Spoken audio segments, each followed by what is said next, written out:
నమస్కారం. నేను మీ సిరి. Welcome to నిన్ను కోరి. ఈ రోజు కథ ప్రణయమ ప్రళయమ పార్ట్ 143. రచించిన వారు బృందా గారు.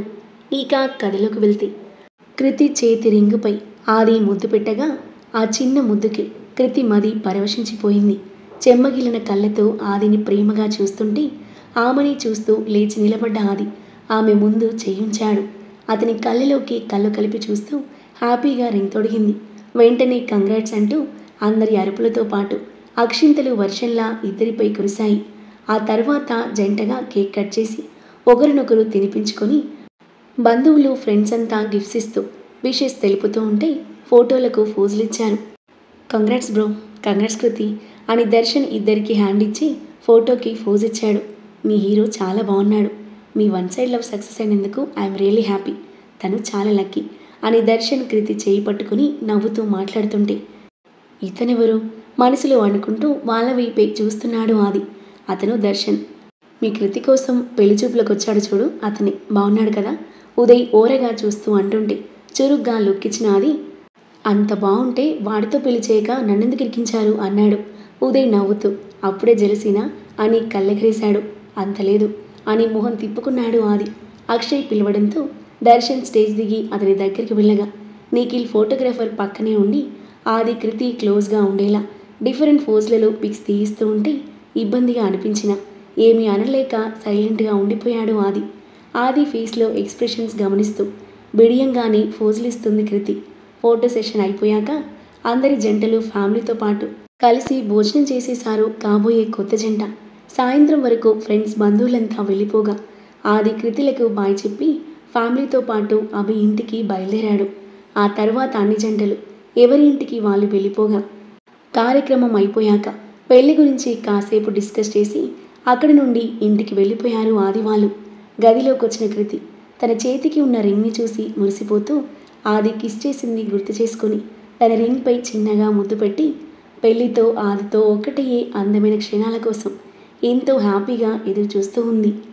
గదిలోకి వచ్చిన అభిని చూసి వచ్చేసారా అంటూ బెడ్ మీద నుండి లేచిన ఆరు అభి కోట్ పక్కన పెట్టి షర్ట్ బటన్స్ తీయబోతుంటే తను బటన్స్ తీస్తూ ఎంగేజ్మెంట్ ఎలా జరిగింది అని గొంతు దాకా వచ్చిన మాటల్ని అడగలేక గొంతులోనే నొక్కేసి మౌనంగా ఉండిపోగా ఎంగేజ్మెంట్ బాగా జరిగింది. ఆంటీ అంకుల్ ముఖ్యంగా కృతి చాలా హ్యాపీ. మన గ్యాంగ్ అంతా ఫుల్గా అల్లరి చేశారు, మెయిన్గా నిఖిల్ అని అభి నవ్వుతూ చెప్తుంటే చిన్నగా స్మైల్ ఇచ్చింది ఆరు. అభి డ్రెస్ చేంజ్ చేసుకొని ఫ్రెష్ అయ్యి వచ్చేసరికి కాఫీతో రెడీగా ఉన్న తనని చూసి అభి క్యూట్గా ఒక స్మైల్ ఇచ్చి నీకోసం ఒక స్పెషల్ తీసుకొచ్చాను, ఇప్పుడే వస్తాను అని ఫాస్ట్గా వెళ్ళి ప్లేట్తో తిరిగి వచ్చాడు. ఏం తీసుకొచ్చావు అభి అని ఆరు ఆతృతగా చూస్తుంటే అటువైపుకు తిరిగి కవర్లో ఉన్నవి ప్లేట్లో పెట్టేసి ఆరు వైపుకి తిరిగాడు అభి. ప్లేట్లో ఉన్నవి చూసి ఆరు కళ్ళు మెరిసిపోగా అతని వైపు నవ్వుతూ చూసింది. నీకు ఇష్టమైన తాటిముంజలు దారిలో వస్తుంటే కనిపించాయి. మీ ఇంట్లో నువ్వు ఇష్టంగా తినడం గుర్తొచ్చి తీసుకొచ్చేసా. నేను కాఫీ ఎంజాయ్ చేస్తూ ఉంటే నువ్వు వీటిని ఎంజాయ్ చేసే అని నవ్వుతూ ప్లేట్ ఆరుకి అందించాడు. Thank you. ప్లేట్ అందుకొని అభికి ప్రేమగా హగ్గిచ్చి అభి పక్కన కూర్చొని ఇష్టంగా లాగించేస్తుంది ఆరు. కాఫీ తాగేసి ఖాళీ కప్ పక్కన పెట్టేసి గడ్డం కింద చెయ్యి ఆనించుకొని ఆరు వైపే నవ్వుతూ చూస్తున్నాడు అభి. చాలా ఫ్రెష్గా జ్యూసీగా బాగున్నాయి అభి, మీరు కూడా టేస్ట్ చేయండి అని ఒకటి తీసి అతనికి ఇస్తుంటే అభి చేతులు కట్టుకుని చిలిపిగా నవ్వుతూ తల అడ్డంగా ఆడించాడు. ఏదో గుర్తొచ్చిన ఆరు బుగ్గలు సిగ్గుతో ఎరుపెక్కగా ముసిముసిగా నవ్వుతూ అర్థమైంది అని చేతిలో ఉన్న తాటిపుంజ నోట్లో పెట్టుకుని అభి నోటి ముందుంచింది. పర్లేదే, దారిలోకి వచ్చావు అని అభి నవ్వుతూ ముందు కొంగి ఆరు పెదవుల మధ్య ఉన్న తాటిముంజను అతని నోట్లోకి తీసుకొని ఆమె పెదవులపై స్మూత్గా ఒక కిస్ ఇచ్చి తింటుంటే చిన్నగా నవ్వుకొని మరొకటి తీసుకుని తింటూ ఉంది ఆరు. 2 రోజుల తర్వాత ఉదయం 5 గంటలు. 10 రోజులు ముంబైలో హ్యాపీగా సమయం గడిపాక హైదరాబాద్ వెళ్ళడానికి రెడీ అవుతున్నారు మహి వర్ణికలు. తన బ్యాగ్ తీసుకొని డల్గా గది నుండి బయటకు వచ్చిన వర్ణిక హాల్లో మహి పక్కన బాధగా చూస్తున్న వాణిని చూడగానే కళ్ళ నిండా నీళ్లు చేరాయి. ఏడుస్తూ వాణిని హత్తుకుంది. I miss you aunty. నాకు ఒక అమ్ముంటే మీలాగే చూసుకునేదేమో. అంత ప్రేమను పంచారు మీరు. ఇక్కడ గడిపిన ఈ 10 రోజులు నా లైఫ్లో చాలా స్పెషల్. లైఫ్లో ఎప్పటికీ మర్చిపోలేను అని అంటుంటే వాణి వర్ణిక తల నిమురుతూ నేను కూడా నిన్ను చాలా మిస్ అవుతానమ్మా. ఎక్కువ లేట్ చేయకుండా మా మహితో కలిసి త్వరగా ఇక్కడికి వచ్చేసి మన మధ్య ఏర్పడబోయే కొత్త ఆత్మీయ బంధం కోసం 1000 కళ్ళతో ఎదురుచూస్తూ ఉంటాను అంది ఆర్ద్రంగా. ఆమె మాటల భావం అర్థం చేసుకున్న మహి చిన్నగా నిట్టూర్చి మౌనంగా చూస్తుంటే వర్ణికకు క్లియర్గా అర్థం కాకపోయినా అలాగే ఆంటీ, తప్పకుండా వచ్చేస్తాను అంది వాణిని వదులుతూ. ఇలా వచ్చి కూర్చో, ఇప్పుడే వస్తాను అని వర్ణికను సోఫాలో కూర్చోబెట్టి లోపలికి వెళ్ళింది వాణి. మహి వర్ణిక క్వశ్చన్ మార్క్ వేస్తూ తను వెళ్ళిన వైపే చూస్తూ ఎదురు చూస్తూ ఉండగా చేతిలో పెద్ద ట్రేతో నవ్వుతూ వచ్చింది వాణి. ఆ ట్రేలో చీర, పువ్వులు, గాజులు, పసుపు, కుంకుమ ఉండడంతో వర్ణిక ఆశ్చర్యంగా మహి వైపు చూడగా చిన్నగా స్మైల్ ఇచ్చాడు మహి. వాణి చేతిలోని ట్రే టేబుల్పై పెట్టి వర్ణికకు బొట్టు పెడుతూ, మొదటిసారి మా ఇంటికి వచ్చావు కదా, అందుకే ఇలా అని పసుపు, కుంకుమ, గాజు పువ్వులతో చీరను సంతోషంగా ఇస్తుంటే వర్ణిక తన చీర కొంగు పట్టి వాటిని ఆనంద బాష్పాలతో స్వీకరించి వంగి వాని పాదాలను మొక్కబోతుంటే భుజాలు పట్టుకుని ఆపిన వాణి శీఘ్రమేవ కళ్యాణ ప్రాప్తిరేస్తూ అంటూ ఆమె నుదుటిపై ఆప్యాయంగా ముద్దు పెట్టుకుంది. వాళ్ళిద్దరి మధ్య బాండింగ్ చూసి మహి మనసు నిండిపోగా చిరునవ్వుతూ చూస్తున్నాడు. వర్ణిక బ్యాగ్తో ముందు నడుస్తుంటే వాణి మహితో పాటు నడుస్తూ, మీ ఇద్దరికీ ఒకరంటే ఒకరికి ప్రేమ ఉంది, ఆ విషయం నాకు క్లియర్గా అర్థమవుతుంది. హైదరాబాద్ వెళ్ళగానే నీ మనసులో మాట వర్ణికకి చెప్పేసేయ్, ఇంకా లేట్ చేయకు. మీ పెళ్ళి చూడకుండా ఎక్కడ పోతానేమో అని చాలా భయంగా ఉందిరా, అర్థం చేసుకో అంటున్న వాణి నోరు మూసి, మమ్మీ ప్లీజ్ అలా మాట్లాడకు అన్నాడు మహి బాధగా. సరే మాట్లాడను, కానీ మీ ఇద్దరి పెళ్లి చూడాలని ఆశపడుతున్నాను, త్వరగా నా ఆశ తీరుస్తావు కదూ అని అడిగింది. మహి నవ్వుతూ చిన్నగా తలాడించగా నా బంగారు తండ్రి అని చెంప మీద ముద్దు పెట్టుకుంది. జాగ్రత్తగా ఉండు మమ్మీ, డాడీ రోజు పెళ్లి చూసుకొని నైట్ వరకు వచ్చేస్తారు. అలాగే నాన్న, జాగ్రత్తగా వెళ్ళిరండి అని ఇద్దరిని ఆప్యాయంగా హత్తుకొని వాళ్ళు వెళ్ళే వరకు చెయ్యూపి బాధగా లోపలికి వెళ్ళిపోయింది. తెల్లవారింది మొదలు. ఇంట్లోని ముత్తైదువులు బంధువులతో పాటు ఉదయ్, నిఖిల్ కూడా చేరి ఆదికి పసుపు రాసి నలుగు పెడుతుంటే తన శరీరాన్ని వాళ్ళకి అప్పగించేసి సైలెంట్గా కూర్చున్న ఆదికి తనకి మొదటిసారి నలుగు పెట్టింది కళ్ళ ముందు మెదిలి గట్టిగా తల విదిల్చి భారంగా ఊపిరి తీసుకొని పద్మ వైపు చూశాడు. ఏమైంది నాన్న?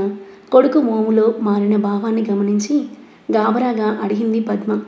ఏం లేదు అన్నట్టుగా చిన్నగా నవ్వుతూ తలాడించాడు.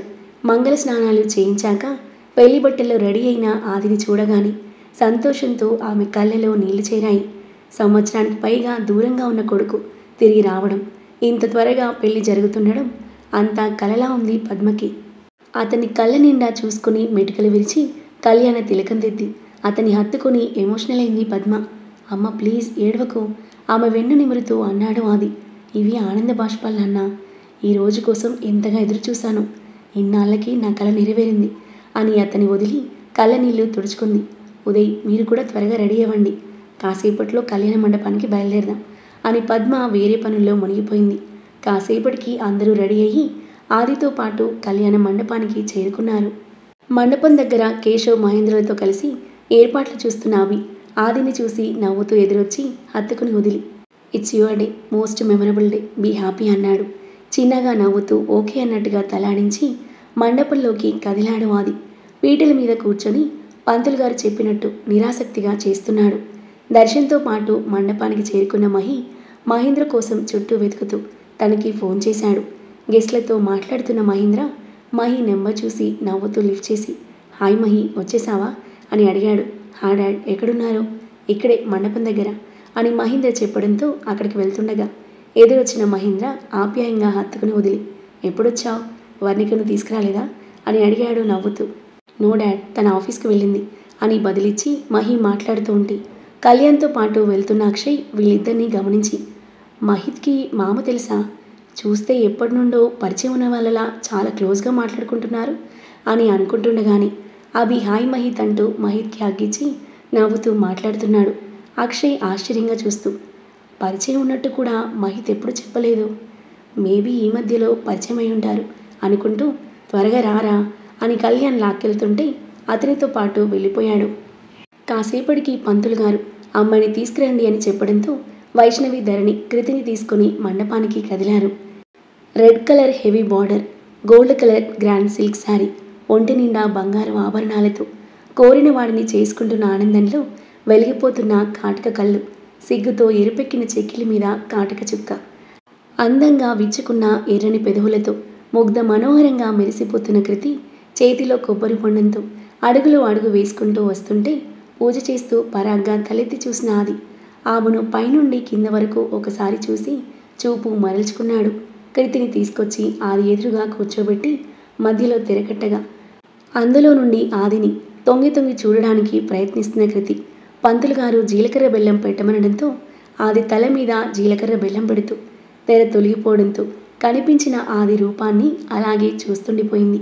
నుదుటిన బాసికం కళ్యాణ తిలకం బుగ్గన చుక్కతో ఉన్న తనని అపురూపంగా చూస్తూ ఎంత క్యూట్గా ఉన్నారు, ముద్దొస్తున్నారు అని మనసులో అనుకుంటూ తలెత్తి కూడా చూడని ఆదిని ముద్దుగా తిట్టుకుంటూ చూస్తుంది. ఇద్దరిని పక్కపక్కన కూర్చోబెట్టగా మూతి ముడుచుకున్న ఆదిని చూస్తూ, ఆది సార్, ఎవరైనా చూస్తే మిమ్మల్ని నేను కిడ్నాప్ చేసి బలవంతంగా పెళ్లి చేసుకుంటున్నా అనుకుంటారు. మొహం అలా ఉమ్మని పెట్టుకోకపోతే కాస్త నవ్వొచ్చు కదా, ఫోటోలు బాగా వస్తాయి. అసలే ఇలాంటి మూమెంట్స్ మళ్ళీ మళ్ళీ రావు అంది గుసగుసగా. ఆది తన వైపు ఒక లుక్ ఇచ్చి పళ్ళు బయటపడకుండా పెదాలు సాగదీసి మళ్ళీ ముడిచాడు. కృతి మూతి తిప్పుకొని, పెళ్ళయ్యే వరకు అలానే ఉండండి, మీకన్నా నేనే అందంగా వస్తాను అన్ని ఫోటోల్లో, ఫ్యూచర్లో చూసుకొని అప్పుడు ఫీల్ అవుదురు కానీ అంటూ పెళ్లిలో వస్తున్న సాంగ్స్కి కూర్చొని చిన్నగా చేతులు ఆడిస్తూ ఊగుతుంటే, ఏయ్ కళ్ళు తాగిన కోతిలా ఏంటా గెంతులు, కొంచెం అమ్మాయిలా పెళ్లి కూతుర్లా ఉండు అన్నాడు. సరేలేండి, ఏ మాట కామాట. ఆది సార్, మీరు పెళ్లి బట్టల్లో అదిరిపోయారు. పెళ్లి పీటల మీద ఉన్నారు కాబట్టి బ్రతికిపోయారు, లేదంటే ముద్దు పెట్టేదాన్ని, అంత ముద్దొస్తున్నారు అంది అల్లరిగా నవ్వుతూ. తన మాటలకు ఆది కంగారుగా చుట్టూ చూసి ఎవరూ వినకపోవడంతో హాయిగా ఊపిరి తీసుకుని, ఏ కోతి ఏంటా మాటలు, నోరు మూసుకొని సైలెంట్గా ఉండు, లేదంటే పెళ్ళయ్యాక చెప్తాను పని అన్నాడు మెల్లిగా. నేను కూడా వెయిటింగ్ అంది నవ్వుతూ. మాటల్లోని అన్ని ఘట్టాలు పూర్తయి మాంగళ్య ధారణ ఘట్టం వచ్చేసింది.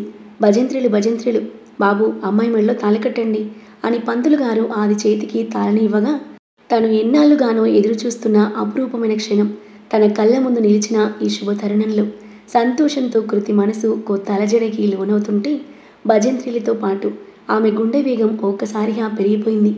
ఆది తన ఎదురుగా నిలబడి సంతోషంగా చూస్తున్న తన అమ్మానాన్నలు అభి ఉదయ్ వాళ్ళను ఒకసారి చూసి పీటల మీద నుండి లేచి ఆమె మెడలో 3 ముళ్ళు వేస్తూ ఉంటే కృతి కళ్ళ నుండి ఆనంద బాష్పాలు నీలచారాయి.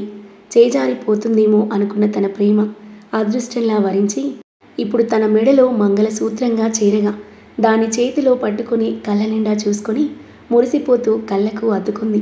ఆ ఆనంద క్షణాన ఇరువురి తల్లిదండ్రులతో పాటు ఫ్రెండ్స్ కళ్ళలో ఆనంద బాష్పాలు చేరగా సంతోషంతో ఒకరినొకరు హత్తుకున్నారు. ఆది తాళి కట్టి భారంగా ఊపిరి తీసుకుని వదిలి పీటల మీద కూర్చొని ఎదురుగా చూసేసరికి 6 ఆనంద బాష్పాలతో చూస్తూ కనిపించింది. ఆ తరువాత ఏం జరగబోతుంది, పెళ్లి తరువాత ఆది కృతుల మధ్య ఎలాంటి క్యూట్ సన్నివేశాలు చోటు చేసుకోబోతున్నాయి, మహి వర్ణికకు ప్రపోజ్ చేస్తాడా, వాళ్ళిద్దరి పెళ్లి వాని కోరుకున్నట్టుగా త్వరగా జరిగిపోతుందా, అద్భుతమైన కథనంతో ఊహించిన ట్విస్ట్లతో క్యూట్ రొమాంటిక్ సీన్లతో ఇంట్రెస్టింగ్గా సాగే ఈ కథ యొక్క నెక్స్ట్ ఎపిసోడ్ కోసం మన నెక్స్ట్ వీడియో చూడండి. కథ నచ్చితే లైక్ చేసి కామెంట్ చేయండి. ఇంకా ఇలాంటి ఇంట్రెస్టింగ్ స్టోరీస్ కోసం మన ఛానల్ని సబ్స్క్రైబ్ చేయండి. Thank you for listening.